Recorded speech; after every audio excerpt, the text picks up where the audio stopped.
Friend, आज हम बात करेंगे जुलाई के करंट अफेयर्स के अगले जो सेशन है उसके अंदर बात करेंगे 3 जुलाई के करंट अफेयर्स के बारे में। तो इसके अंदर कुछ चीज़ें हैं, जैसे मुख्यमंत्री अरविंद केजरीवाल ने पेड़ लगाओ पर्यावरण बचाओ अभियान चलाया है।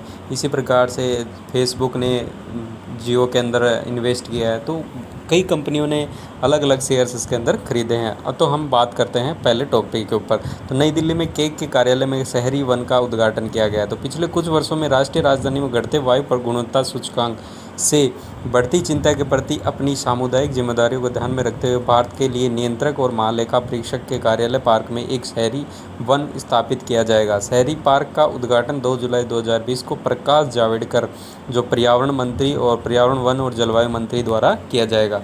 पृष्ठभूमि की अगर बात करें तो विश्व पर्यावरण दिवस पर 5 जून 2020 को नगर वन योजना की घोषणा की गई थी, जिसके तहत देश भर में आगामी 5 साल में 200 शहरी वन के विकास का लक्ष्य रखा गया है। इस योजना की सफलता लोगों की भागीदारी, सरकारी विभागों, सामुदायिक जिम्मेदारी और कॉरपोरेट्स, गैर सरकारी संगठनों, वन अधिकारियों आदि के बीच सहयोग पर निर्भर करती है। नई दिल्ली में केक कार्यालय में शहरी वन का उद्घाटन किस प्रकार से किया गया? तो इस शहरी वन में 12,000 पौधे लगाए जाएंगे। इसमें से 59 देसी प्रजातियों के पौधे होंगे। जंगल उगाने के लिए मियावाकी पद्धति जापानी पद्धति है, जिसे का उपयोग किया जाएगा।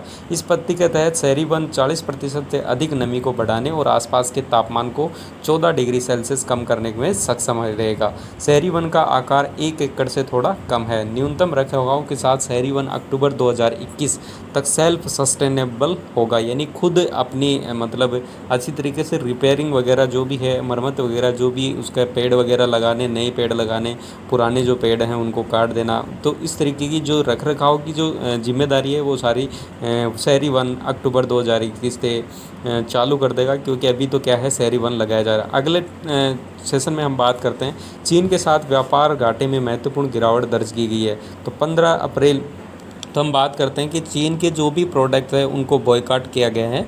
तो 15 अप्रैल 2020 को गलवान घाटी संघर्ष के बाद से भारत और चीन के बीच सीमा पर तनाव काफ़ी अधिक बढ़ गया है।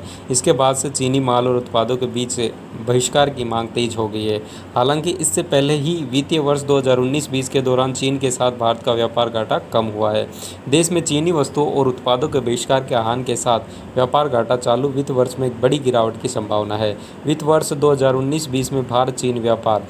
भारत ने पिछले वित्त वर्ष में चीन से आयात में कमी की है। चीन से भारत द्वारा 65.26 बिलियन अमेरिकी डॉलर का आयात किया गया है, जबकि चीन को 16.6 बिलियन अमेरिकी डॉलर का निर्णय किया गया था। इसके साथ वित्त वर्ष 2019-20 में चीन के साथ भारत का व्यापार घाटा 48.66 बिलियन डॉलर हो गया है। वित्त वर्ष 2018-19 में चीन के साथ व्यापार घाटा 53.56 बिलियन अमेरिकी डॉलर था। चीन के साथ भारत का सर्वाधिक रिकॉर्ड व्यापार घाटा वित्त वर्ष 2017-18 में 63 बिलियन डॉलर तक पहुंच गया था। वित्त वर्ष 2017-18 में दोनों देशों के बीच द्विपक्षीय व्यापार ने 84.4 बिलियन अमेरिकी डॉलर का सर्वकालिक रिकॉर्ड दर्ज किया था।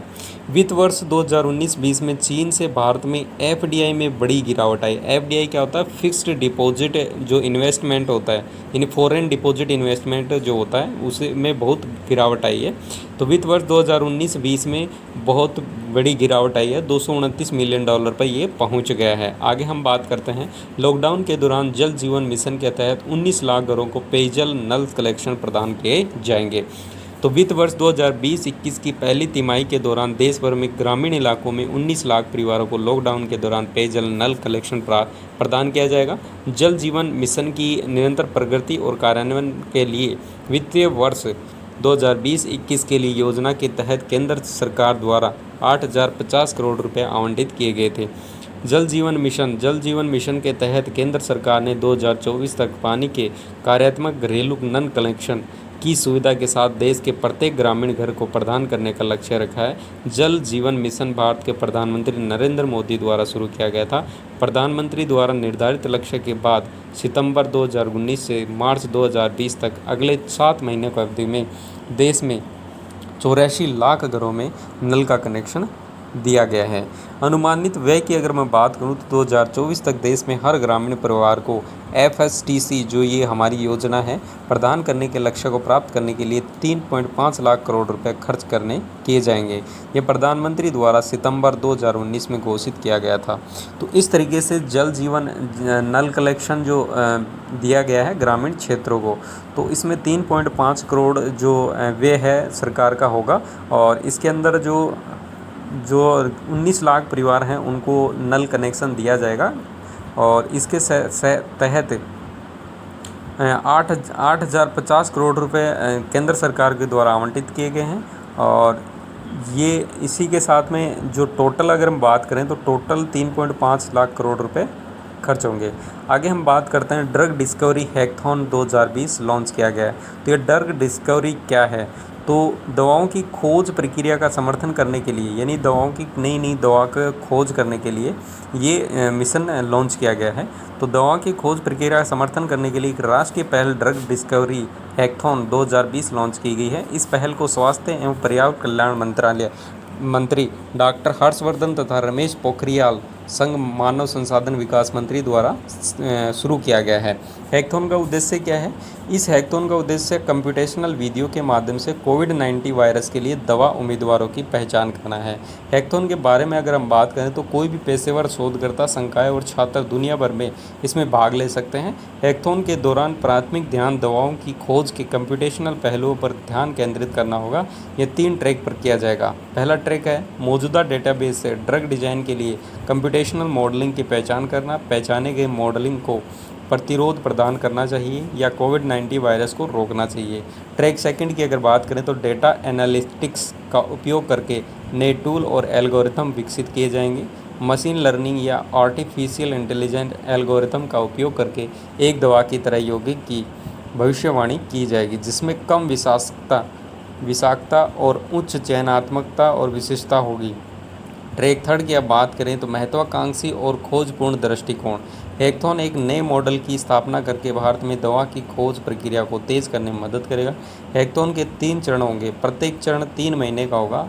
ड्रग डिस्कवरी हैकथॉन अप्रैल-मई 2021 तक पूरा हो जाएगा। ऊपर ट्रैक के माध्यम से चरण 3 के अंत में प्रायोगिक परीक्षण के लिए देश में वैज्ञानिक और औद्योगिक अनुसंधान परिषद यानी CSIR और अन्य प्रमुख संगठन इस दवा के यौगिक को आगे ले जाने में सहायता करेंगे। तो इसके अंदर ये 3 ट्रैक यानी 3 चरण में ये संपन्न होगा। तो पहला मौजूदा डेटाबेस से ड्रग डिजाइन, जो भी ड्रग है वो उसका डिजाइन करना, किस प्रकार से उसकी पहचान करनी है, मॉडलिंग करना, ये सारी चीज़ें इसके अंदर आएंगी। फिर डेटा एनालिटिक्स है, फिर महत्वाकांक्षी और खोजपूर्ण जो उद्देश्य है वो है। आगे हम बात करते हैं रक्षा मंत्रालय ने 33 नए फाइटर जेट्स खरीदने और मौजूदा 59 MiG-29 एयरक्राफ्ट की अपग्रेडेशन को मंजूरी दी है। तो 33 नए लड़ाकू विमान प्राप्त करने के लिए प्रस्ताव को रक्षा मंत्रालय द्वारा अनुमोदित किया गया था। 33 नए लड़ाकू विमानों की खरीद के साथ मौजूदा 59 MiG-29 विमानों को भी अपग्रेड किया जाएगा। पूरी खरीद और उन्नयन में 18,148 करोड़ रुपए खर्च होंगे। 33 नए विमानों में नए 21 MiG-29 विमानों की खरीद और 59 मौजूदा MiG-29 विमानों का अपग्रेडेशन 7,418 करोड़ रुपए में रूसी विमान निगम मिग द्वारा किया जाएगा, जिसे मिकोयान भी कहा जाता है। 10,730 करोड़ रुपए में 12 Su-30 MKI विमान सरकारी कंपनी हिंदुस्तान एरोनॉटिकल्स, जिसे HAL हम बोलते हैं, से खरीदे जाएंगे।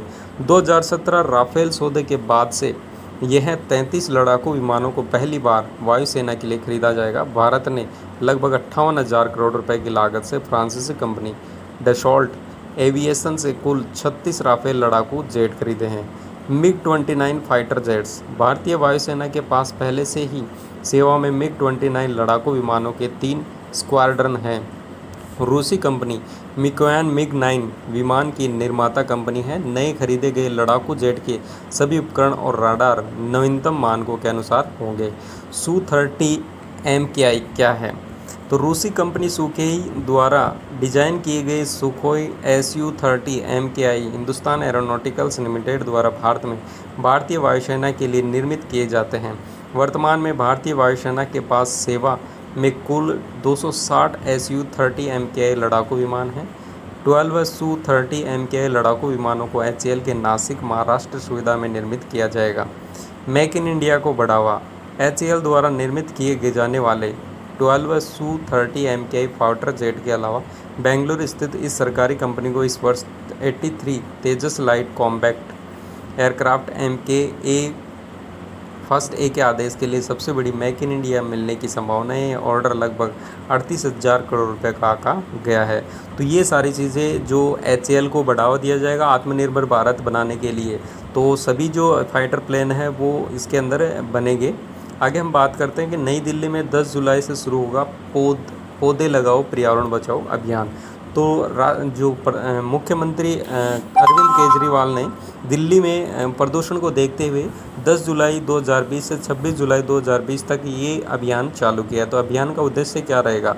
तो राष्ट्रीय राजधानी वायु प्रदूषण का स्तर बहुत ऊंचा है, तो उस वायु प्रदूषण को रोकने के लिए हरित आवरण को बढ़ाकर वायु प्रदूषण को कम किया जाएगा। और 2017 में नई दिल्ली में हरियाली का आवरण 299 वर्ग किलोमीटर था और 2019 में इसे बढ़ाकर 325 कर दिया गया है। और दिल्ली सरकार के पर्यावरण मंत्रालय ने 2021 तक 350 वर्ग किलोमीटर के हरित आवरण का लक्ष्य रखा गया है।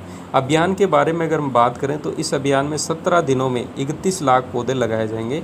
राष्ट्रीय राजमार्ग 20 NH20 में ITO के पास अभियान चलाया जाएगा और 31 लाख पौधों में से दिल्ली सरकार जो के विभिन्न विभाग 18 लाख पौधे लगाएंगे और दिल्ली विकास प्राधिकरण DDA 9,40,000 पौधे लगाएगा और 2 लाख दिल्ली नगर निगम लगाएगा और 2 लाख पौधे मेट्रो उत्तर रेलवे BSEB द्वारा लगाए जाएंगे। तो इस तरीके से टोटल 31 लाख पौधे लगाए जाएंगे। उनमें से 31 लाख में से 20 लाख पौधे बड़े पेड़ों के होंगे और बाकी जो 11 लाख पौधे हैं वो झाड़ियों के होंगे, जो राष्ट्रीय राजमार्ग जो है इसके दोनों किनारों की तरफ लगाए जाएंगे। तो इस तरीके से दिल्ली सरकार ने एक बहुत बड़ा अभियान, अच्छा अभियान चलाया है पर्यावरण को देखते हुए। तो ये बहुत अच्छा है प्रदूषण को रोकने के लिए, दिल्ली के जो वायु प्रदूषण है उसको रोकने के लिए, क्योंकि दिल्ली का जो प्रदूषण है बहुत ही ज़्यादा हो चुका है। तो उसको रोकने के लिए ये अभियान बहुत ही अच्छा अभियान है। तो अरविंद केजरीवाल ने बहुत अच्छा अभियान चलाया है। तो आगे हम बात करते हैं, इसी के आगे चर्चा करते हैं। जियो प्लेटफॉर्म में इंटेल कैपिटल ने 1894.50 करोड़ रुपए का निवेश किया है। तो हर दिन हम देखते हैं कि जियो में जो विदेशी इन्वेस्टमेंट जो है वो बढ़ता जा रहा है। तो हम वो डिटेल से देखते हैं। तो अमेरिका के इंटेल कॉरपोरेशन के निवेश शाखा Intel capital Reliance industry limited RL की सहायक कंपनी जियो प्लेटफॉर्म में 1894.50 करोड़ रुपए का निवेश करेगी। यह घोषणा रिलायंस इंडस्ट्री लिमिटेड द्वारा किया गया है। इस निवेश के साथ जियो प्लेटफॉर्म के जो इक्विटी मूल्य है 4.91 लाख करोड़ रुपए तक बढ़ोतरी हुई है, जबकि इसका उद्यम मूल्य 5.16 लाख करोड़ रुपए पर पहुंचा है। जियो प्लेटफॉर्म में इंटेल कैपिटल यानी 1894.50 रुपये में 0.39% की हिस्सेदारी होगी और 22 अप्रैल 2020 के बाद से 11 सप्ताह के अंदर ही जियो प्लेटफॉर्म में 12वां विदेशी निवेश हो जाएगा। 12 निवेश के जियो प्लेटफॉर्म ने कुल 1,17,588.45 करोड़ रुपए जुटाए हैं। यह निवेश विदेशी निवेशकों के जियो प्लेटफॉर्म में कुल हिस्सेदारी 25.09% तक ले जाता है। जियो प्लेटफॉर्म में निवेश की अगर हम बात करें 22 अप्रैल से लेकर 2 जुलाई तक किन किन विदेशी कंपनियों ने निवेश किया है, तो सबसे पहले हम बात करते हैं 22 अप्रैल की। तो फेसबुक ने 43,573.62 करोड़ रुपए में निवेश किया है और 9.99% हिस्सेदारी खरीदी है। 4 मई को सिल्वर लेक ने 5,655.75 करोड़ रुपए इन्वेस्ट करके 1.15% हिस्सेदारी खरीदी है। 8 मई को 11,367 करोड़ रुपए में विस्टा ने 2.32% हिस्सेदारी खरीदी है। 17 मई को जनरल अटलांटिक ने 6,598.38 करोड़ रुपए में 1.34% हिस्सेदारी खरीदी है। 22 मई को KKR ने 11,367 करोड़ रुपए में 2.32% हिस्सेदारी खरीदी है। 5 जून को 9,093.60 करोड़ रुपए में मुबादला ने 1.85% हिस्सेदारी खरीदी है। 5वें जून को अगर बात करें तो सिल्वर लेक 0.93% रुपये 4,546.80 करोड़ रुपए के साथ में 0.93 की हिस्सेदारी खरीदी है। 7 जून को 5,683.50 करोड़ रुपए लगाकर ADIA ने 1.16% की हिस्सेदारी खरीदी है। 13 जून को 0.80 करोड़ रुपए में TPG ने 0.93% हिस्सेदारी खरीदी है। 13 जून को एल कैटरटन ने 1,894.50 करोड़ रुपए में 0.39% हिस्सेदारी खरीदी है। 18 जून को